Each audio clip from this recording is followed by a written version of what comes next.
Welcome everyone. So today we are going to talk about the laws of motion, which are sometimes called Newton's laws of motion. We'll start off with the first law, which is sometimes called the law of inertia, which says that an object in motion stays in motion unless a net external force acts on it.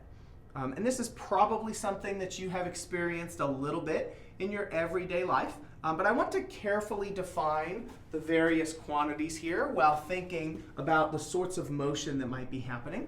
So obviously, there's the at-rest example where I have my little alien toy sort of not going anywhere. And of course, I can think about in motion, staying in motion, moving across the screen, something like that.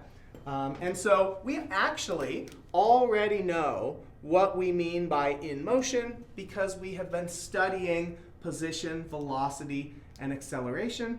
And the thing that we mean here by in motion is that the object has some velocity and that velocity is not changing. So if you have an object with constant velocity, that's what we mean by in motion or at rest here. And as long as you don't have a net external force acting on your object, then that object will have a constant velocity, whether it's 0, which is at rest, or non-zero, which would be in motion.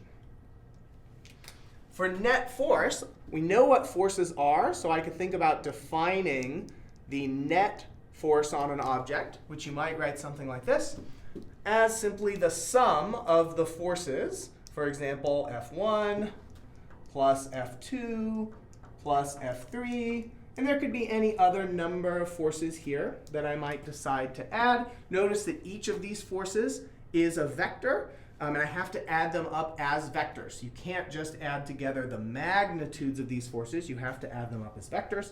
And this is sometimes written with the mathematical notation of using the capital Greek letter sigma and doing something like from I equals 1 to some bigger number, of adding up all of the forces. So these are all different representations of what the net force on an object might look like.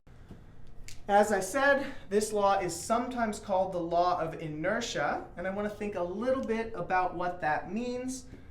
The word inertia is just a physics word that means mass, which is a concept that you're probably familiar with from both your everyday experience and possibly from previous science courses. In something like a chemistry course, you might think about mass as the amount of matter or the amount of stuff in a physical object, like my little alien toy. But we are going to think about mass from the physics perspective as the capacity of the object to resist changes in motion, thinking about it very much in terms of what this law is saying. And so I can think about my little alien toy probably has a pretty small mass in the sense that it is pretty easy for me to change its motion by acting forces on it. Whereas if I think about one of these books, what I have here is something that's a little bit harder to change the motion of. I need to act bigger net forces on the book to cause its motion to change than I would need to do for the alien toy.